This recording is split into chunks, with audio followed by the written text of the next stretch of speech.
Hey guys, welcome to another video. My name is Ian. Hope you're having a great day today. Thank you so much for stopping by the channel. We have Dad the Reader back on the channel, or Ken, as his legal name, I guess, or partially Kenneth.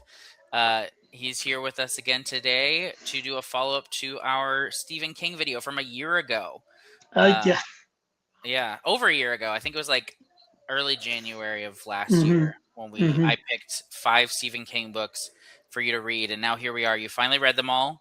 I Yes, think you I finished them back finished in them all December. last year. Yes, you I did. did. I did finish them in December. Yeah, I got them Yeah, done in the year. it's just the scheduling hasn't lined up for us to film, so we're finally just recording it like this. Yeah, I'm excited to talk about it. Did want to address the elephant in the room, or the lack thereof. You're a smaller man than you. uh, so it's actually really funny. If you go to the video from a year ago when we filmed this, you were just starting your weight loss journey, and then we filmed Yes. another video in the summer, and you were kind of like hmm halfway through, or a little over halfway hmm through, like what you have now lost, and now here Right. you are. So Yeah. yeah. 100 pounds. 100 pounds. Yeah. 100 pounds. And if you want to hear more about that, you can subscribe to his YouTube channel, which I'll leave linked down below. He has way more subscribers than me. It was a So good year. yeah. So if you want some we'll actually just give the people a quick being the word, a pitch for your channel. Sure. My channel is Losing in 2025. It was the chronicle of my weight loss journey last year. I set out to lose 100 pounds on a whole food plant-based diet with no medication, no surgeries, anything like that. It's about simple, common sense approaches to weight loss. And I'd love it if you checked it out. That'd be awesome. Yeah. So do that for sure. He's got a lot of great content on there. So very, very helpful stuff. But that's not what we're here to talk about today. Just wanted to do a quick shout out about that because I'm proud of him. Uh, Thank you. but we're here to talk about Stephen King. So you have hmm now read the 5 Stephen King books that I chose for you to read. Yes. Um, and we're going to talk today about your thoughts on them. We're going to keep it spoiler free, at least to start with. I may do a spoiler section at the end, but that'll be clearly labeled, so you guys can skip there if you've read the books, and if you haven't, then you can be careful with that. But yeah, I'm excited to hear your thoughts. I Yeah, am. I will tell you, I have a new favorite Stephen King book. My favorite previously was The Dead Zone, and though I still love The Dead Zone, it is no longer my favorite Stephen King Wow. book. It has been replaced by one of these. Okay, very good to hear. Very good to hear. The Dead Zone is great. I do like at least 1 or 2 of these more. Jake's favorite is the Dead Zone, so he'll be sad to hear that. But Sorry, we'll get. Jake. It's all right. Jake has his own opinion. So, but I'm very excited to get to your individual thoughts. So how we're gonna do this is we're gonna do a ranking of your least favorite to your favorite and talk non-spoiler about why. Um, but before we get into that, I do want to review the predictions from last time as well as my own personal predictions for how you felt about them. So, just to recap, the 5 books that I chose for you to read are Misery, The Wastelands, which is book 3 of The Dark Tower because you had read books 1 and 2, The Shining, Duma Key, and The Green Mile. So, quite a broad range of the Stephen King bibliography, a lot of different samplings of his different types of works. But yeah, I think I have a guess for which one your favorite is, your new favorite Stephen King book, but we'll get to that in a minute. Uh, Okay. but to recap, in the announcement video, we talked about what your favorite or your prediction for your favorite of the bunch would be and your least favorite. And I said the same, what I thought would be your favorite and least favorite. So you had hmm said you thought your least favorite would be The Wastelands, the third Dark Tower book. And I said it would be The Shining. And then for your favorite, you had said Misery, and I had said The Green Mile. So don't say We anything. were Don't say anything. We'll see. We'll see. We'll see. We'll see. We'll see. Because I know you'll probably hint at one of them, but I don't want it. I don't want it. We'll just see. okay. All So, right. in addition to that, I wrote down some guesses for what you had rated them. My guess is, and I'll do this from like bottom to top, I suppose. I put The Shining, I guessed 4 stars. Uh, The Wastelands, I guessed 4 stars. Duma Key, I guessed 4 stars. Misery, I guessed 4.5 stars, and The Green Mile, I guessed 5 stars. So I did Okay. guess that you enjoyed all of them, hmm um, but I kept The Shining at the lowest, The Green Mile at the top. The only curveballs in there, I think Duma Key could be your favorite, depending upon how you feel about the direction the story takes, kind of in the last third of the story.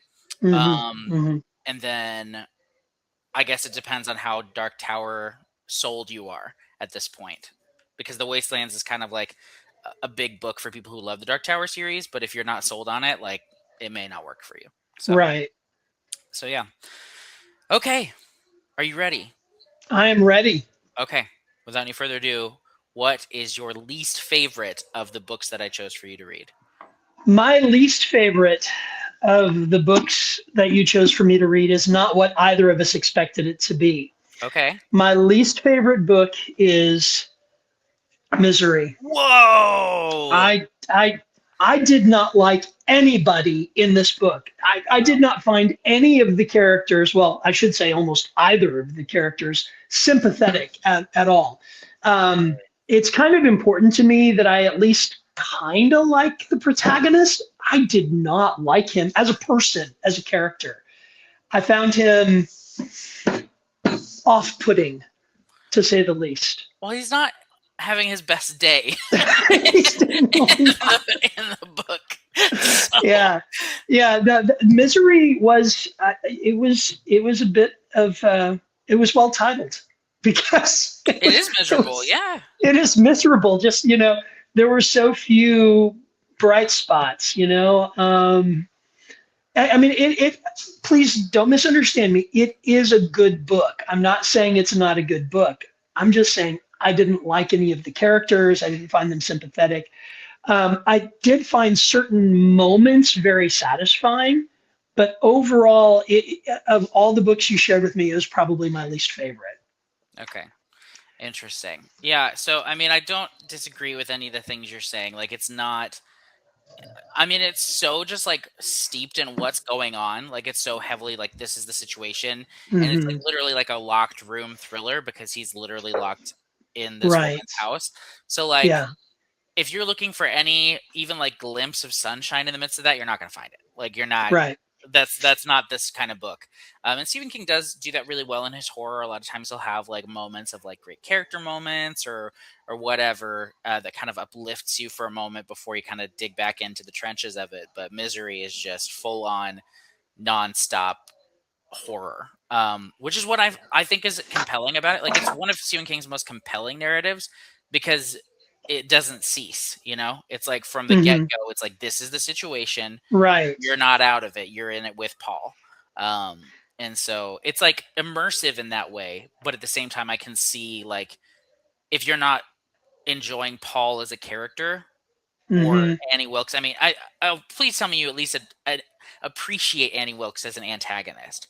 She is terrifying. Yeah, she's like, but she's just like a She's woman. Like, but she's horrifying. yes. I mean, Annie is just truly a complex character, and there's a moment, I don't want to spoil anything, but there's a Yeah, moment when Paul finds something in the I know what you're house, talking about. Yeah. yeah, you do. It's just like, oh my goodness, Yeah. and then as he's just like sort of frozen in that moment, just completely absorbed, Hmm. and there's just this building tension. Well, I'm not saying King didn't do a wonderful, this is an incredibly well written book, but I liked all of the others better.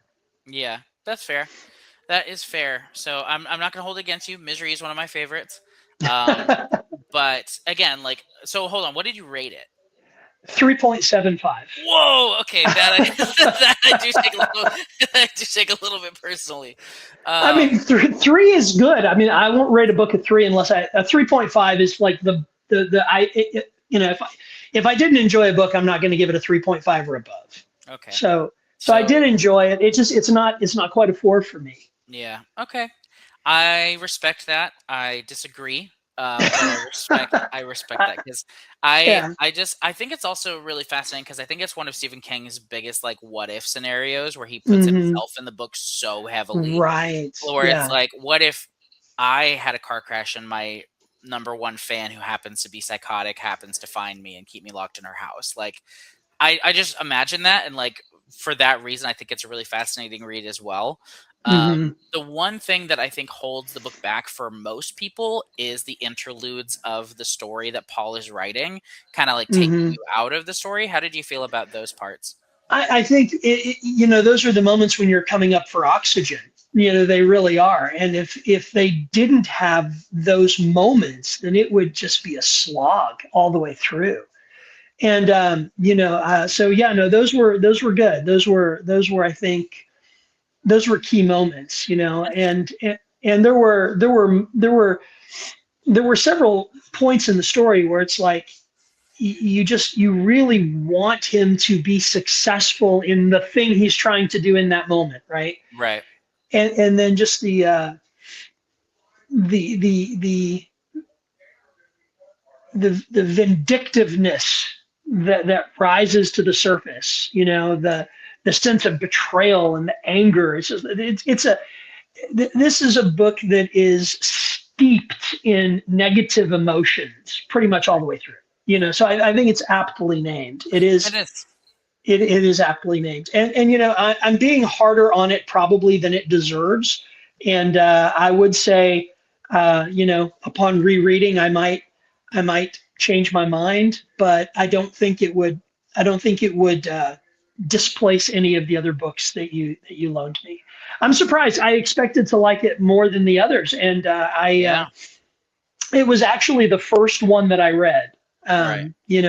And yeah, no, it's my Okay. least favorite of the five. Okay. This changes things. I mean, I didn't have it as the favorite. You did though. So that's very Yeah, interesting that the one you yeah. thought would be your favorite was your least favorite. So, Hmm. wow. Okay. Well, that's that. Let's go ahead and move on to number 4. So, what was your fourth favorite book that you read? Now it's interesting because number four, I've got two books here, and the one that I had as number four, as I'm thinking about talking about it, it's like it's wanting to go to number three. So it's like it's in the moment. I'm having a hard time deciding. So I'm going to say that number four is The Shining. Okay. Yeah, number four I'd say is The Shining. And here's the thing. Um, that could change in 5 minutes, Mhm. and it could become number three. It's just, it's a really great book. It is way better than the movie. I never thought I would say that, Yeah. but I like it better than the movie, though I love Jack Nicholson, of course. I just feel like you get so much more. The hotel is more of a character in Yeah. this book, whereas in the movie, the ghosts are there, and it's like there's less of a sense that it is a single entity to me. It's more like Mhm. it's a haunted hotel. Right. But with this, it's as though the hotel itself is a character. 100%. And I absolutely love the cook. I mean, he's great. I'd love more of him. I can't remember his name off the top of my head. I was about to call him Doc, but he He calls calls Danny he Doc. calls Danny Doc. Yeah, Yeah. yeah, Yeah, it's been a while since I read it, so I can't recall off the top of my head either, but I know exactly who you're talking about because he's yeah, more of a prevalent character in the book than he is the movie for sure. So, for sure. Yeah, yeah. absolutely. And the duality of Jack, um, is interesting because he's got two very distinct characters. Right. One when he is kind of, I don't want to spoil anything, but one when he is sort of under the influence of something, and the other when he's himself, and there's such a distinction between those. It's a great book. I really enjoyed it. Yeah, it Yeah. is a strong one. I was curious to see how you'd feel about it because you had seen the movie already. Like they're two Right. very different Hmm. experiences, but like framework wise, like they're the same concept. Execution, like the nuances are very different, and I think the themes Yes. are very different. But like Hmm. it's still kind of the same. Like point A, point B, point C, point D. Here's where we are at the end. You Yeah. know. Yeah. So in that regard, I was kind of curious if that would hinder your enjoyment at all. Do you feel like it did or no? Um, I don't know that it did, partly because it's been such a very long time since I've seen the movie. I think, the key points of the film stood out in my mind. There are certain things that happened in the film that I kept waiting to see if they would happen in the book, and they didn't, Yeah. because the book and the movie are so very different. But but no, I don't think it in any way hindered my appreciation of the book. And I didn't even find myself seeing the characters through that lens. They really spoke for themselves. And, you know, King's writing is so visceral, you know, that he paints these vivid images and just the sense of helplessness that they feel at various points in time, and the inevitability of so many of the things that are happening in the book, you know, is just I think a little more pronounced than in the film. Right. So yeah, I thought it was great. It was really good. Okay. Do you think you're going to read the sequel? I do. I do, yeah. I don't know that it'll be right away. I immediately listened to a sample of the sequel on Audible, and just a little bit of it, you know, and it felt like it was quite a departure from the original work, and I just felt like I wanted a little time to pass. Plus, I needed to read these other King books before I, you know, jumped into it. Yeah. Yeah, it's definitely a very different story. I think that The Shining is more of like a man versus self kind of story, and I think that's present in Doctor Sleep. But it becomes more of like a good versus evil, like power struggle type story as well. So Right. very different tonally. But I think like reread wise, I think I enjoy Doctor Sleep more, like rereadability. But I think The Shining is more commendable, like on its own at the same time. But they're both great. They're both great. Yeah. So. Yeah. It was really good. I enjoyed it. Yeah. Did you picture Jack Nicholson and what's her name, Shelby Duvall or something like that? Shelley Duvall? Shelley Duvall. Was it Shelley? I don't know. No, I really didn't. I really didn't. I think I might have, like at the beginning, but no, not really. Not really. Yeah. Okay. Which that is, I expected to, but I guess I really didn't. So yeah. Okay. Oh, and those hedge animals, man. Yeah, it's interesting. The hedge animals. The Shining is one that like weirdly pops up in other books. Like, obviously, The Dark Tower is a series that like looms over all of Stephen King's books, but The Shining has like so many nods. Like you'll either hear something about a hotel or the Overlook, or like somebody's got the shine, or like there are even mentions of like topiary animals and things like that. So like it is. I think it is like such a staple of Stephen King's literature that even he like kind of carries it around. To numerous of his other novels. So I really enjoyed it. I really enjoyed it. What do you rate it? It's a solid 4. I mean, a solid 4, maybe even 4.25. Okay. So I had guessed 4, and that was the one that I thought would be your least favorite. So if it wasn't for Misery derailing things, I feel good about, like, you had about the level of enjoyment with it that I thought you would. So yeah, it was, I did. I enjoyed it a great deal. Okay. Yeah. Very good. Very good. Okay. So that one was originally going to be your number 3, but you moved it to number 4 for now. At least for now. Okay. For now, yeah. So what is the new number 3? Do you care to guess what the new number 3 is?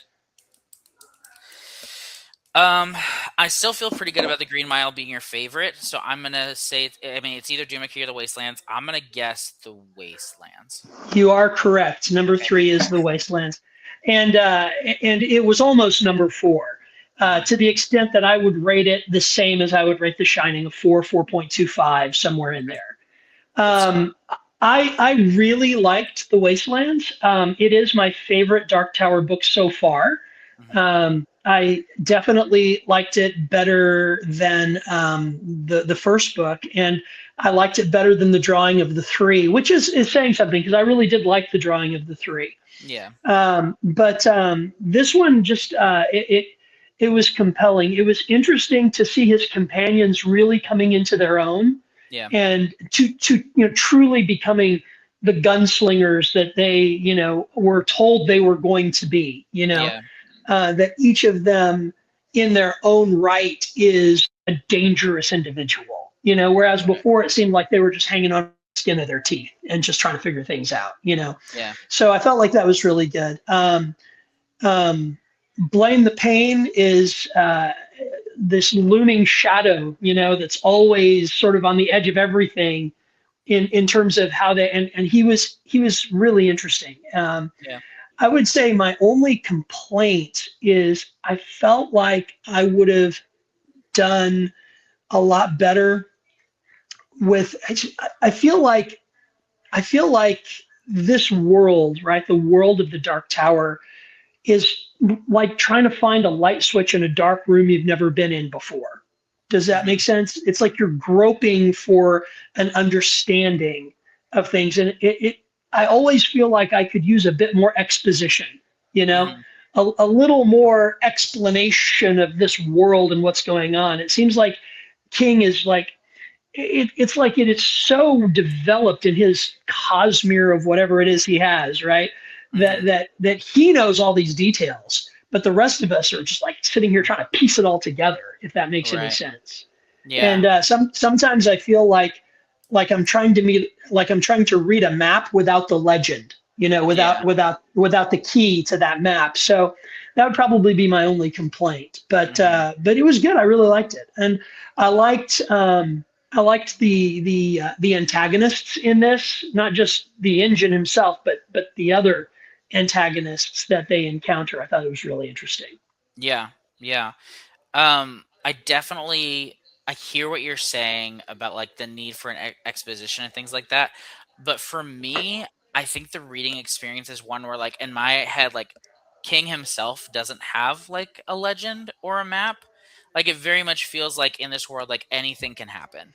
You can be in any situation, you can be under any circumstances, whatever can like literally like you see the characters popping up in scenarios that are like, oh, this is not from this world, they're somewhere else.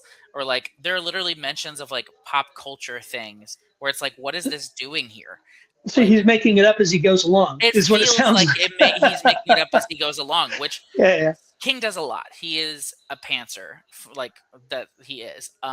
But I think for the Dark Tower series, for me personally, like it works because it's this Hmm. exciting feeling of like I've literally no idea what these characters are going to come into contact with. Like it's nuts. Right. And I think that there's a level of excitement with that where it's like, yes, I think for me, you just kind of have to like you're looking for a light switch, and I think to go with your analogy, you just have to get really comfortable with being in the dark instead. Like, don't look Right. for a light. Just be like, "This is where we are. I'm just gonna run." Yeah, You know, maybe you're gonna bump yeah. into some walls. Maybe you're gonna like make a mess of things, but like just lean into it, and Well, like you'll have a better experience. I would say of everything that I read, this is the one that is like, you know, you had said try Wastelands to see if it draws you, you know, fully in. Right. Of all the King books that I am most likely to read this year, Wizard and Glass is probably the one that I am most likely to read. Okay, very cool. Yeah, I'm Yeah. I'm a diehard Dark Tower fan, but I Mhm. was like won over because my first read of the Gunslinger, I was like, this is awful. Yeah, I Um, thought so too. I felt, yeah, yeah. Mm-mm. I did not like it, but then I reread it with the intention to continue, and I was like, okay, I kind of understand a little bit more now, and so I feel a little bit better. The drawing of the three I liked pretty well, and then the Wastelands just blew me away. And I Yeah. think you like hit the nail on the head because like the first book is almost like a prelude to the series because you're just like really Hmm. introduced to like Roland, and then Jake as well, but like in a very different situation than like you kind of come to associate him like after the fact. Um, Hmm. but then the second book is like literally the drawing together of the other characters. You're meeting them. It's getting like more backstory and like making it all happen. The third book is really when like you truly have like the quartet, like the characters together doing what they do. Hmm. And for that reason, I feel like The Wastelands is in a lot of ways like the quintessential Dark Tower book. Yeah. Really like book three and then like book five, as you'll discover, The Wolves of the Kala. I think those are the two like most solidly "this is what the Dark Tower Yeah. is" books. I find it like I don't think I could legitimately say I don't care for the Dark Tower series if I hadn't Mhm. gotten to this book. It's like if you get to this book and you still don't like it, then you don't like it. Right.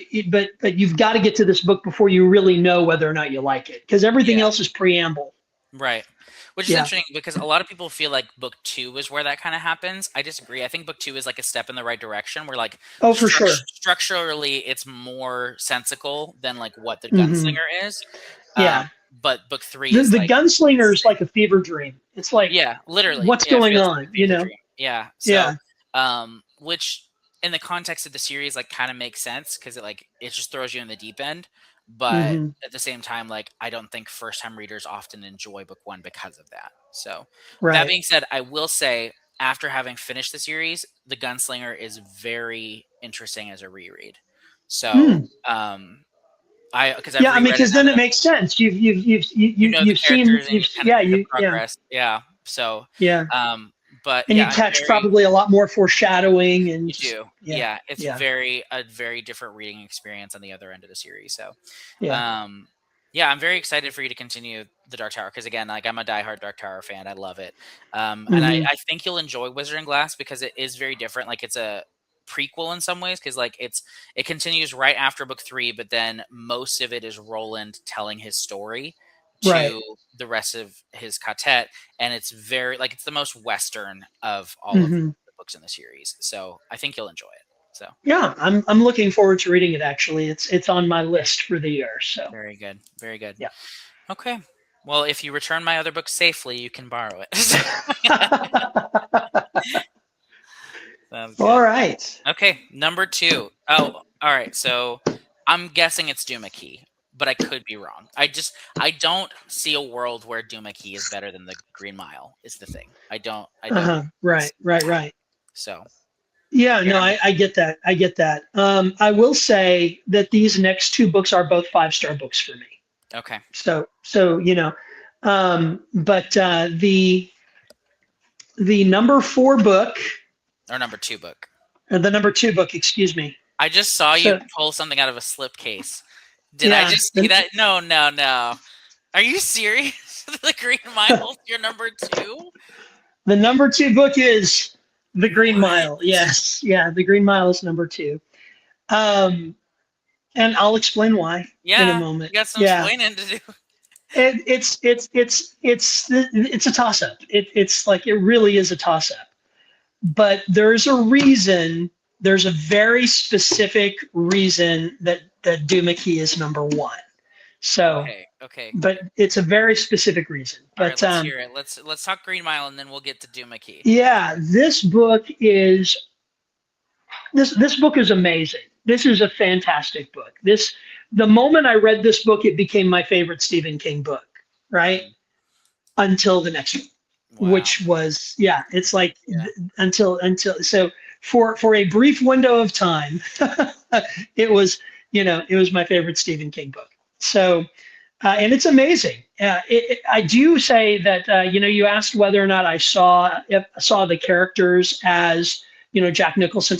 I'm sorry, Tom Tom Hanks. Hanks. Yeah. I I actually saw haven't these seen the characters. movie, so I saw these characters as the movie characters. So interesting. and I think that may be why Duma Key won, Mm, because I this the Shining, there was a very distinct difference between the movie and the book.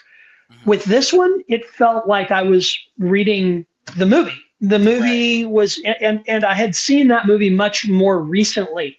So it lacked the novelty of reading a story I hadn't heard before.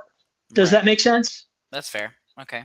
I think the reason that it didn't occur to me that like you would have that experience with the Green Mile, but it did occur to me with The Shining is because I think a lot of The Shining kind of depends on like the shock value of it and like Mhm. the reveals in some way and kind of the build up and knowing where the story is going. That is the case somewhat for the Green Mile because there's this question of like, did John Coffey do what he's been accused of or not? But I think like in many ways this is Stephen King's like literary fiction book, and so Mhm. like it doesn't read like a horror story or a thriller or anything like that. It's really about like I guess the writing and the characters, and so I didn't think necessarily that it would impact you the same way. But I also haven't seen the movie, so I just wasn't. I didn't know. Yeah, and I think that may be the reason that you're underestimating it is you haven't seen the movie, and the performances in that movie are absolutely phenomenal. I mean, that movie to me is it's quintessential to. I mean, it tells the story so incredibly well. The performances are fantastic. The antagonists are really evil, and they're portrayed in a really evil way. And Tom Hanks just gives just such a stellar performance, as does the the other gentleman who's, I can't remember the name of the actor, but he is a mountain of a man and he is fantastic. He does a wonderful job. And so I think that I knew the story so well from having seen the movie that it lacked the novelty reading it. It was almost like I was rereading it. Does that make any sense? And so I think for that reason, it probably didn't compare as well to Duma Key, because Duma Key, I was practically blind going into Duma Key, so I truly experienced that story, you know, fresh, Yeah. you know. Yeah. But the Green Mile was amazing, it was absolutely amazing. I can't say enough good stuff about it. It was just a fantastic book. The narrative, the pathos, the idea that it takes place during the Depression and that people are so desperate for jobs. It explains why someone would even stay in that job, because you look at the main character and you're like, why is he even doing this? He's the kind of person who seems like this would be a hard job for him to do. But because they're so desperate, because times are so hard, they continue on. And I love the humanity that he feels like even if these people are condemned to death, they're still worthy of being treated with dignity. I mean, there's so many good things to say about this book. It was just really, really a wonderful book. Yeah. I'm glad you enjoyed it. I really thought you would, but it's interesting because now you're talking about all this and how good the film is and everything. When you held up the book, I got the urge to reread it, but now I'll just go watch the movie instead. Yeah, you should go watch the movie. I should go watch I think you'll. I would love to hear. I think that would be a great follow-up video. Is the movie as good as I say it is? Right. How does it hold I'm up sure to it the is. book? Everyone says it is. Yeah, so. It's fantastic. So not much suspense here left, but the number one book was Duma Key. Okay, here's what I'll say. I recommended this book to you because I thought you would enjoy it. I did not love this book. No? Yeah, which is you interesting. Didn't? All of the other ones, I think I gave 5 stars, except Duma Key. I think I gave 3 or 3.5. But I recommended it to you purely because I was like, I think he'd like this book. So go me for knowing your tastes.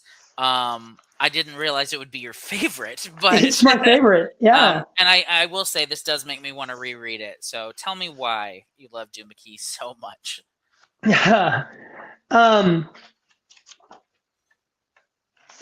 I love this book, honestly, because of the friendship between Edgar and Wireman.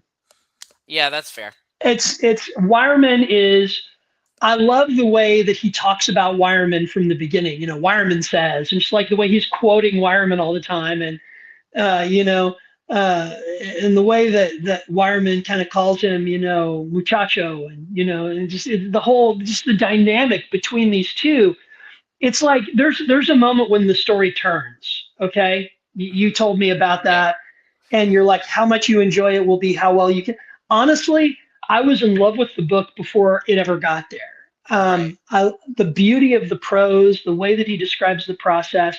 I think maybe you hit the nail on the head when you called this a book that I would enjoy personally, because there is the way that the creative process is described, the therapeutic value of art is something that I believe a great deal in, whether that art is music or writing poetry or sketching or painting or drawing. I think there's incredible therapeutic value in art. And when Edgar goes through this tragic experience and this complete and total upheaval of his life, and then he finds this solace and this comfort and this release from his grief through a change in location, but also a reinvention of himself, I found that compelling. And then the slow burn. I love the way that King departed from his normal narrative style, right? First of all, he's writing this in the first person, which I think is phenomenal. But it's just having this story told from a first person perspective was definitely the right way to go with it. But the way that the supernatural element of the story is so gradually introduced, so slowly realized by by Edgar, and the terror, if you want to even call it terror, that is involved in this book is such a slow burn. You know what I Mhm. mean? Yeah. That I appreciate it. It was well done in terms of that slow build. Um, I am not a huge fan of how it actually, like the actual explanation of it. You know Hmm. what I mean? The Okay. thing it actually is. Right. That was probably my least favorite part of the book was that explanation. Hmm. You know, I Yeah. think I would have been completely content if this book had remained literary fiction. Right. You know Well, what I mean? see, it's interesting. You're saying all the things that I think about it, but I think the fact that it wasn't literary fiction is where it lost me. It's like I did love the story.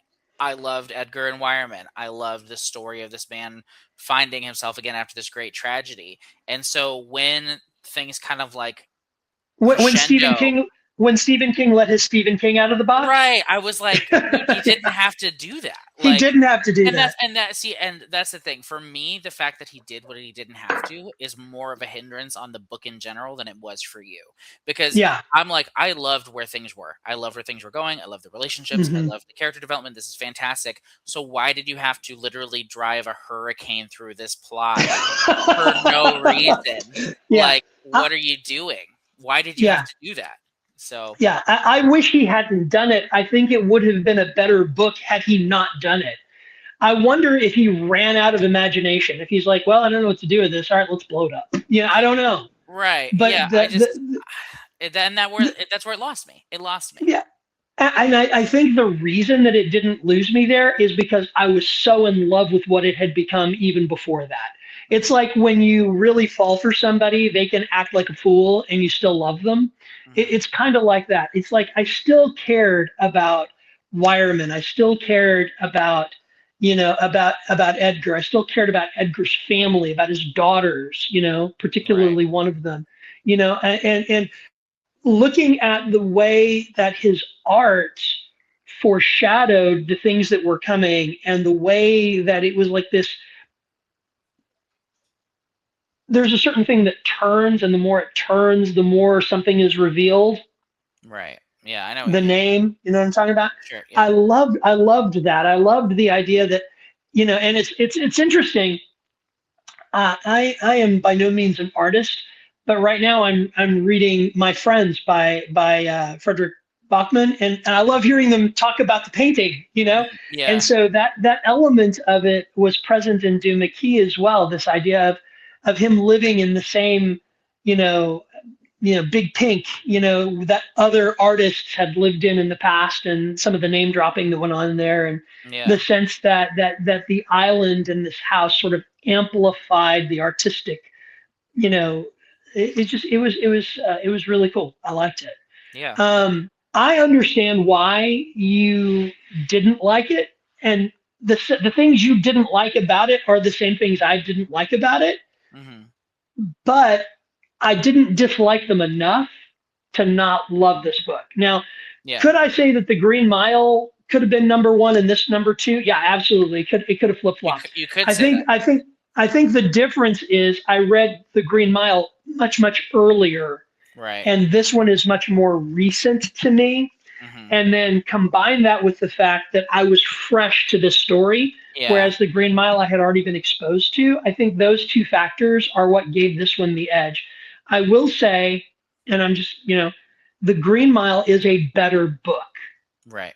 The Green Mile is a better book. The Green Mile is a better story. It is more consistent as a whole.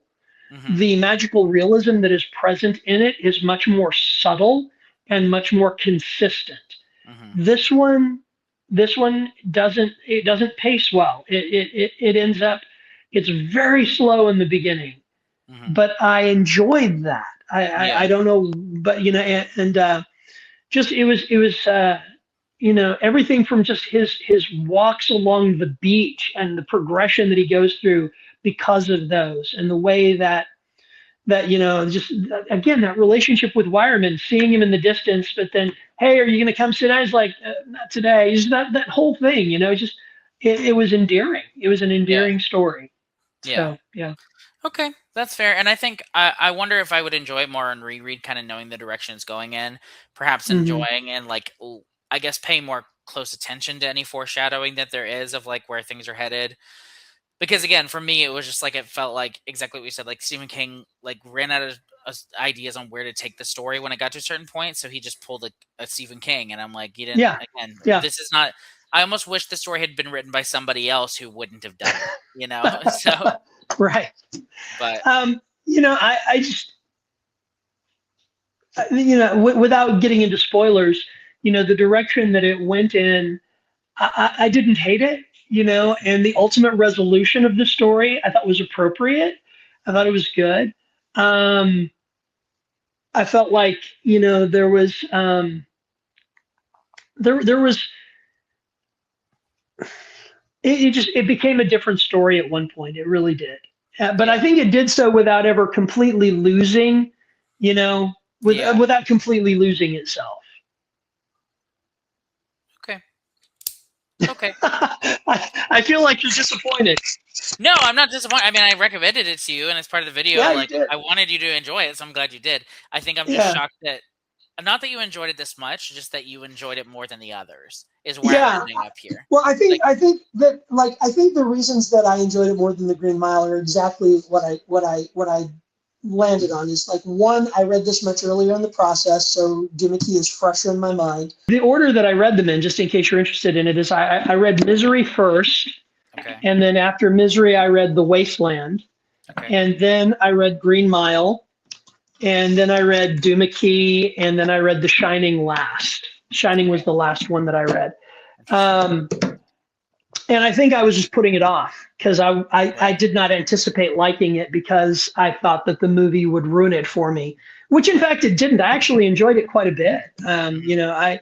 It could easily have been number three. It just depends on the day. Right. Yeah. So I would say that number five was a clear number five. It was definitely the one that I enjoyed the least. I'd be willing to raise my estimation of it to a four based on our conversation, right? Fair. I would say that on any given day, one of these could be number three or four, either one. And then on any given day, either one of these could be number one. But given the fact that I had already seen the movie, I was a bit spoiled on that one. So Duma Key was the winner for me. So, but hey, I enjoyed every one of the books. Even Misery, I enjoyed it. Yeah. It was painful, Yeah. which I think it was supposed to be. Yeah. For sure. Yeah. For sure. Well, thank you for doing this. Thank you No, thank you for. for the recommendations. Yeah, yeah. I could do another Stephen King one, but I think you've read a bunch of the good ones now, the really good ones, the ones that I feel really Hmm. strongly about at this point. You've read most of them. But I'll have to have you back on maybe to do a just you read my favorite books. Like I give you like 3 or 4 books to read and see how you feel about them or Yeah, something. that sounds good. That sounds Yeah, great. I think in terms of Stephen King, right now, I'm probably going to continue the Dark Tower series. it's a good call. There's nothing else in his bibliography that is calling to me aside from The Beam, you know? Right. Well, Uh, I can give you a recommended journey for that because there are some there are some books you should definitely read to get enough context. Like, I mean, there's like probably 20 books you could read to get like a really well fleshed out view of everything King's doing, but mhm. there's at least like 4 or 5 books you definitely have to read. Like Salem's Lot, which you've already read, Right. um, Hearts in Atlantis, which you haven't read. No. Um, definitely, those Do are I like need to read? Do I need to read The Stand? you've already read the Wastelands now, so no, not really. Okay. There's some things that are notable regarding the Stand that kind of happen in the Wastelands, but you've experienced it now, so Okay. yeah. So I'll get you your reading list, but yeah, keep focused on the Dark Tower at this point, and you'll be fine. So Sounds good. Sounds yeah. good. Well, are there any spoiler thoughts you want to get into? I can label this next section spoilers. Yeah, sure. That sounds good. There are a few. Yeah. Okay, let's go book by book. Spoilers for Misery. What do you want to say about that? Okay. Misery. Dude, buy a decent typewriter. Can I just say, buy a typewriter that All the has letters all not of the working or working whatever. keys, Yeah, all the letters I for. thought that was an interesting angle. It was. It really was. That was really creative. I think my favorite part of Misery is when he escapes from the room and he finds the scrapbook, Hmm. and just the mounting terror that he feels as he sees, just, I mean, like, he should have known already how much trouble he was in because of everything she had done to him, but as he's seeing just the pattern of her murderous bent, and to Yeah, see, you know, keeping track of it and um everything. Like, yeah, it's yeah, like her little trophies, right? These scraps yeah. are her trophies. Well, she's so um interesting as a character too because like she's a psychopath, a serial killer, but then she says stuff like cockadoodie and like she right. has like these weird like moral like Yeah. she has her very strange moral compass that she follows and Yeah, it makes no sense. absolutely. Yeah. I think if we were going to compare it to Dungeons and Dragons, she would be a lawful evil character. She is very evil, but she has her own set of rules that she abides by, and she does not stray from them. And Yeah. if she makes a deal, she keeps that deal, right? Yeah. Yeah. Now, if you violate that deal, she feels absolutely justified in renegotiating or punishing you for having violated it. But Hmm. everything she does because she loves him, right? Because she's his number one fan, right? Yeah, I that's why she mean, chops off his leg. Yeah. because, well, I mean, but if she hadn't done that, he would never have committed himself to the writing process the way that he needed to. Besides that, he killed off her favorite character, and he had to be punished for that. Yeah. Yeah. I mean, it's like, wow. Yeah, it's some Yeah. crazy stuff. I know apart from me, and this might just be like my own phobias or whatever. It's the part where like she locks him in there, and the only thing he has is the dead rat. I'm like, ugh, disgusting. Yeah. Yeah. Yeah. Yeah. So, I mean, Oh wait, what did you think of the jump scare at the end? oh man, When he's in his just, apartment, and you're like, yeah. what? Yeah. Yeah. It's like, no, it got me. Yeah. I was like, No, what? No. It's that yeah. little PTSD thing going on there. Yeah. Yeah. It was crazy. So, So yeah. I just didn't like him, yeah. and that the internal I did like, the one thing I did like was the narrator that he had, like Yeah. his own internal narrator, Hmm. in his brain, the like the radio announcer that he was listening to, Yeah. Got to cope, and man. yeah, exactly. Yeah. And I think that was just it. It's like you can only read about somebody suffering so much and Hmm. still find it entertaining. Right. Yeah. It was like, hey, let's read about this guy having his fingernails pulled out with a pair of pliers. Yeah, that's kind of what it felt like. Right. Yeah. And maybe I didn't like feel the burden of that as much because I listened to the entire thing like on a road trip. So I listened to all of it within like 14 hours or something. And so for Yeah. me, it was like, yeah, it was a lot of, pain and misery, literally. But at the same time, it wasn't like I was revisiting this book over a number of days. And every time I came back, it was like the same feeling of dread. I mean, and that was it. It's like it felt like the book just went on and on and on and on. But I mean, that's probably how it felt for him too. And so, I mean, I think the book, as a piece of literary work, it did what it tried to do. You know what I Yeah. mean? And Hmm. it was masterful. I mean, King did a fantastic job with it. I just didn't find the journey particularly enjoyable. That's fair. That's fair. Yeah. Okay. I guess I like there to be moments of respite, in the midst of all of the suffering. Yeah, and that was a good call out about like the interludes of the novel that he's writing. Like I didn't think about that as like being that respite, but Hmm. with you saying it, that makes a lot of sense. It's like the only way feasibly that he could give you this break without maybe doing like an extended flashback or something of some kind that Right. wouldn't Right. Yeah. add as much to the story. So Yeah. Yeah. yeah, So it was a good book. It just wasn't my favorite. yeah, okay. Got any spoilers for The Shining? The Shining. Spoilers for The Shining. Just that I really love the character of the chef and the interactions that he has with the boy, particularly afterwards.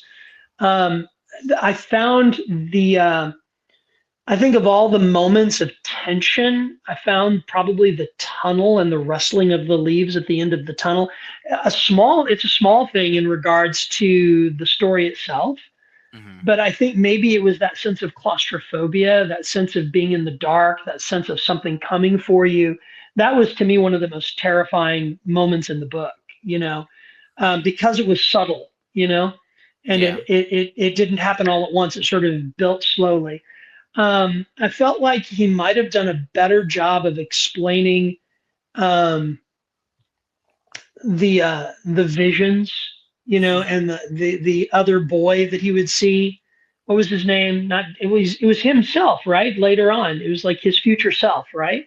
I can't remember. I'm gonna believe you. Yeah, like the kid that he sees in these dreams that is always talking to him. That's like Danny, Danny. My understanding is that is actually a future version of himself who Probably. is reaching out through the shine to try to warn him, and it's I think they describe it as being his inner self or something like that. I just felt like having a better understanding of that, maybe a little more explanation to how that worked would have been good. But yeah, no, I found it very fascinating. I kept waiting for the elevator full of blood to happen, you Nope. know, and it's not in there, So Yeah. it's like, I think there were a few things like that probably it's like it would have been better if I hadn't seen the movie first, Sure. Yeah. So yeah, Well, Kubrick yeah, got his little moment that is yeah, remembered forever. That and the well, right, here's Johnny. So it has its iconic yeah. moments that are It purely does, from the and movie. yeah, and Jack Nicholson is amazing, Yeah. And that's right. Earlier, in fact, when we were talking about it earlier, I referred to the main character as Jack rather than as. Wait, is his name Jack or is it John? The main character. I don't know. You have the book. Right. Jack. You can edit this part out if you want to. No, it's not Johnny. Uh, No, it is. It is Jack. it's Jack. It is Jack. Yeah. Yeah, it is Jack. Yeah, which is interesting because they got Jack Nicholson to play the part. So Right. yeah. So, but yeah, here's Johnny, the Tonight Show reference there. That was good. So, the woman in the bathtub, it was creepy, but not as creepy as the playground and the animals out there. I thought that was creepier, Yeah, for and the sure. bar scene and all that was fascinating.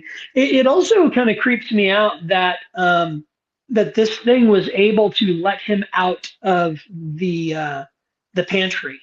Hmm. Like you don't expect them to be able to actually unlock a Impact. door, Right. you Right. know. So that was a little bit shocking. Hmm. For sure. So I also liked the way that that people who had the shine were in the right place at the right time to help him get to where he needed to be, as though there was some force outside of the hotel that was working to save Danny. Does that Right. make sense? I, Right. I Yeah. appreciate it. I liked that about it. That was interesting. Hmm. Okay. All good things. All right. The Wastelands. What kind of spoilers you got? The Wastelands. I don't know if I really have any spoilers on the Wastelands, except that you know I do feel like Blaine the Pain is fascinating. Hmm. This world that they're in seems connected to ours, and yet it seems so very different from ours. And there's just this overlap, between the two that is fascinating. It was interesting that they encountered some people, the old folks in the town outside. That was Hmm. interesting as well. Just the idea that there are still some remnants of civilization Yeah. that are still good but fading, right? Right. Like the Right. world has passed on. I love that idea that he's playing with there, that the world has passed on. It's like these guys are not trying to save the world because the world is beyond saving at this point. Yeah. They're There's trying to save the nothing. tower. Yeah. Yeah, there's Which nothing left to save in this well of world, this which is world, yeah. interesting. Oh, Yeah, and that's stuff that's like kind of hinted at, like how it is like weirdly white like our world, but not. Like in the first book, I think he goes to a bar and they start playing "Hey Jude," like in this right. random weird like Western town that like doesn't really have a sense of like where it's at in time. Like they have guns and things, and then they're randomly singing "Hey Jude," but like how? Where does it come from? Right. Yeah, So yeah, yeah. yeah, it's a Where, very where, where, interesting. where are the weak points in the walls between realities, right? Right, right. It's very Yeah. strange. So Maybe it's Stephen King's way of saying that the Beatles' music is transcendent. maybe. So who knows? But Yeah. do you have a favorite member of the quartet? Um, it's not Jake. Jake's interesting. Yeah, you've got Roland, Jake, Eddie, uh, Odetta, Susanna, Detta, whatever you want to call her. Yeah, yeah. And then you've got Oi, who you meet in this book. Oi. Oi, Yeah. oi, yeah. I think probably Susanna. You Okay. know, and Odette. I like the fact that she's sort of two people in one, Right. Yeah. and each piece does what it needs to do at any particular moment. I think Hmm. she's pretty fascinating. Yeah. She reminds me of a character from another series. She's a bit Shalanish in that way, Yeah. I can see you that. know, Yeah. yeah. But then the blending of her that she becomes someone that is neither of the others that she was before. You know what I Right. mean? Yeah. It is. And yet that's interesting. Eddie's great, but Eddie is a little more one dimensional, I think, than Susanna to me. Mm. I Who's can your see that. favorite? I'm just curious. Jake. You like Jake? Or Yeah. Roland. I don't know. And I really like Roland and Jake's dynamic, which is very strange considering what Roland chooses to do in the Gunslinger with like letting Jake Right. go and like this weird place they're in. They just have an interesting But relationship. So the thing about it is, though, he did, but to me, it seems like there's this sense of he did it because it had to be done, but he didn't want to do it, right. and But he he made a regretted choice it. though. But he made a Yeah, choice. yeah, So and he made the choice that he had to make, but like from Jake's perspective, like that stings, you know? So right, yeah, yeah. for sure. It's like, are you going to do it again? Can I really trust you? Right, exactly. That is the big Yeah, question between the two of them. So yeah, it's yeah. interesting you said that. Um, it's interesting you said that. So Future no, book spoiler, maybe. no, it's not. It's just I have a vlog of me reading book 7, the last book, and like Mhm. I almost said the exact same thing about their relationship, where it's like they Yeah. have this tenuous trust and like want to be like they have this like father son relationship in some ways, but at the same time, Hmm. there's always this question in the back of their minds of like, I did this once, would I do it again?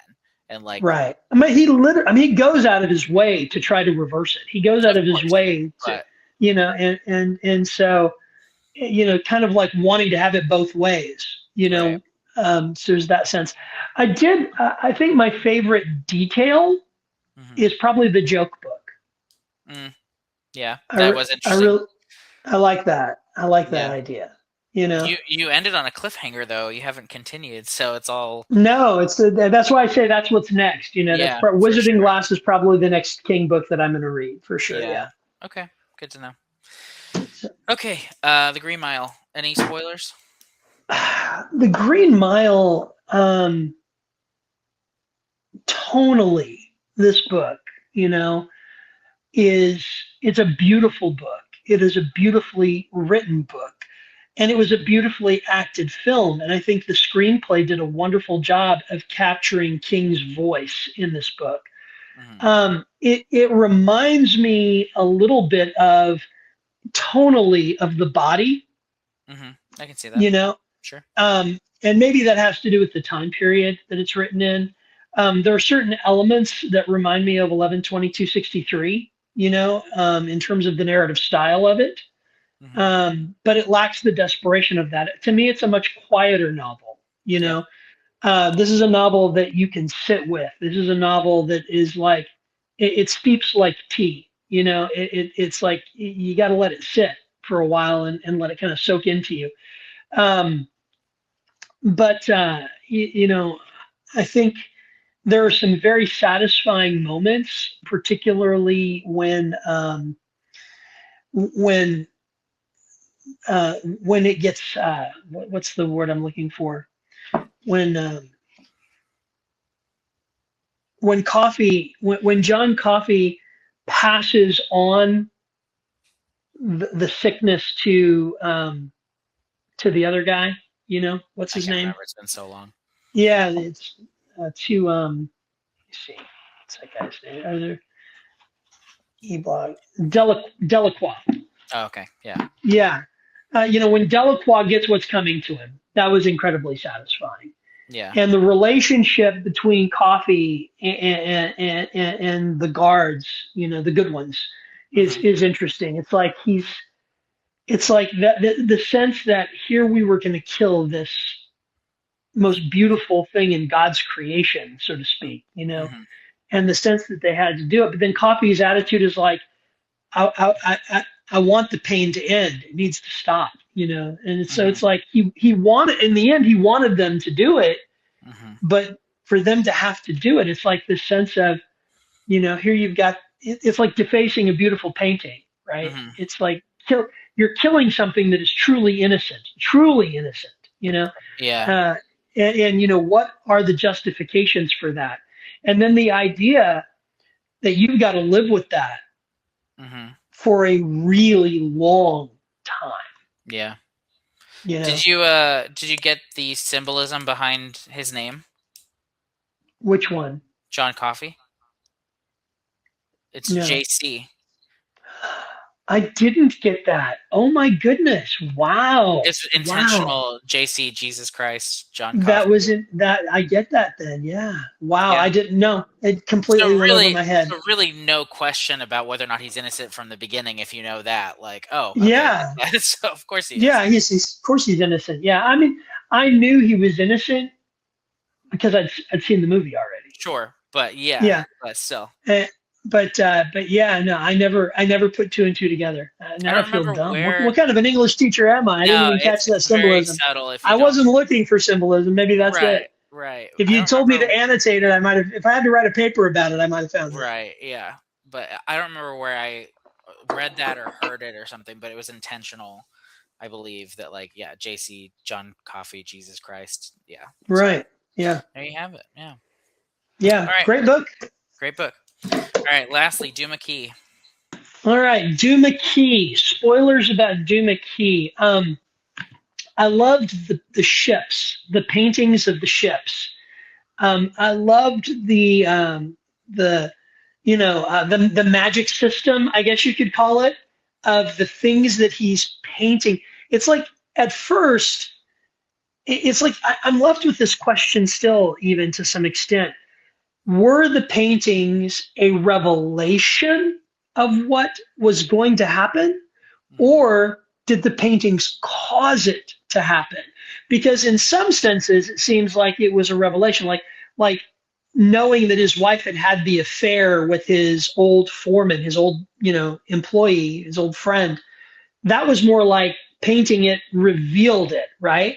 Mm-hmm. But then when he gave Wireman back the ability to read and took away the bullet from his head, that was him making something happen. And so it was like this hybrid ability, right? Mm-hmm. So it's like it kind of left me with that question of which one was it? Was it that it revealed what had happened, or was he causing it to happen? I don't know. What are your thoughts on that? You know, I want to say something, but I can't. Why is that? As you're talking, I'm realizing that there is a link to the Dark Tower that I didn't recognize. So I'm not gonna say anything, just in case it feels like a spoiler. Right. So Yeah. It's interesting. I never thought about Duma Key as like having a real significant link to the Dark Tower, but there is something about what you were saying where I was like, oh, light bulb. So yeah, okay. I'm not gonna say one way or the other, but yeah. Well, I mean, it's interesting, and the Persephone, that it's like Percy, and I found the link to Greek mythology interesting, the reality that there was a whole other house in a different part of the island, and that the place where the Godfather's daughter lived, that it wasn't the original home, and that revelation, the art show and all those things. It was fascinating, the idea that just possessing one of those paintings would make you susceptible to the power of that being was disturbing, right? And it's like, I mean, I liked what she had said, don't let them stay together and don't let them stay on the island. She had clearly underestimated the power that Percy had. Right. And like the table is leaking. That was a little weird to me. I don't know. I don't know either. It's been so long. So I was like, leaking table, yeah. Yeah, well, that's because the table is the idea that that's the reason that Persephone or Percy or Perse was able to begin to exert this power is because it was no longer asleep, right? Because the keg had sprung a leak. But how that relates to the table? Was that maybe that was the name of the? I don't know. Anyway, that was weird. So. Yeah, but and it was interesting. It was an interesting use of foreshadowing. The paintings that he would paint, and the way that the paintings would reveal things that would become relevant later on, like the tennis balls floating, and how each one of the girls in the painting that was looking at the ship that was in the rowboat, that at first it seemed to be different, different things or different people, but that ultimately it was who it was. It was his daughter, I think that was my biggest, probably my biggest frustration. I really wanted his daughter to survive. This is marked spoilers, right? So it's like, spoiler, yeah. So the fact that and then the way that it happens, you wouldn't have expected that person to be the cause of it. Right. Yeah. Yep. Yeah. But it was good. It was good. Lost me there. So. Did it really? Yeah, it turned out. I don't know why his daughter had to die. Like the whole. Yeah. I thought he'd kind of been through enough. It felt like redundant for no reason to put it. Right. So I mean, you're talking me into the Green Mile. Oh, that was my goal. Favorite. That was my goal. I really liked Duma Key, though. I really did. I enjoy it. I think that's probably it. Is I expected to like Green Mile. I really didn't realize I was going to like Duma Key as much as I did. So I think that's in like which one is going to age better? Probably the Green Mile. Green Mile is probably going to age better. We'll see. Yeah. But yeah, I'm glad you had an unexpected favorite from that one. Yeah, no, it was great. So yeah, and I would say that Dead Zone is now number 3. Okay. Behind these two. Okay. That's good ranking. That's good ranking. Yeah. Yeah. Awesome. Well, thank you again for coming on the channel and for my pleasure. Reading 5 not short books. So no, they were there and they were good. They and to be fair, I didn't do a lot of reading last year. Last year was probably my slowest reading year in the last decade that we've been doing the family book club, But these made up. Stephen King was my most read author last year, without a doubt. And these were great. These were great representative works. And I feel like the list that you put together for me gave me a real sense of the breadth of his style. Does that make sense? Mm-hmm. So I think it did that. I mean, we had the thriller for sure, Misery. We had horror with The Shining. We had what I think could be best termed science fiction or fantasy fiction with that. We had literary fiction with The Green Mile. And then we had magical realism with Duma Key. So, I mean, there's some magical realism in The Green Mile as well, for sure. We'll call Duma Key the underrated pick, perhaps. So. Yeah, for sure. It's my hot take. How about that? It's the hot there you take. Go. Everybody needs a Stephen King hot take. Now you have yours. Yeah. So. What is your Stephen King hot take?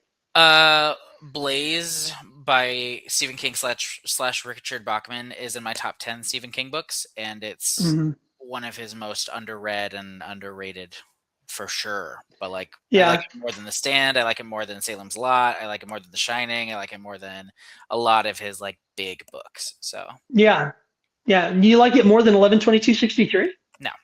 no. Okay. Okay. I was going to say, wait a second now. I'm not insane. Yeah. No. Right. Okay. um, so, so I'm curious. Um, what is Jake going to think about my replacing? Oh, Jake loves Duma Key. Oh yeah. So he won't agree with you that it's better than the Dead Zone, but he will appreciate. I think the only books he likes Misery better than Duma Key. But I Sorry. I think of these he probably puts it I think he puts it above the other ones. So Yeah. Above the Green Mile as well, huh? Maybe. yeah, I think so. Okay. All right. Well, there you go. I'll have to check, but yeah. But all right, everybody, thank you so much for watching. If you're still here, much appreciated. And yeah, stick around for more videos featuring Dad the Reader. He'll be back at some point soon. But thank you so much for watching. We'll see you next time. Bye. Bye.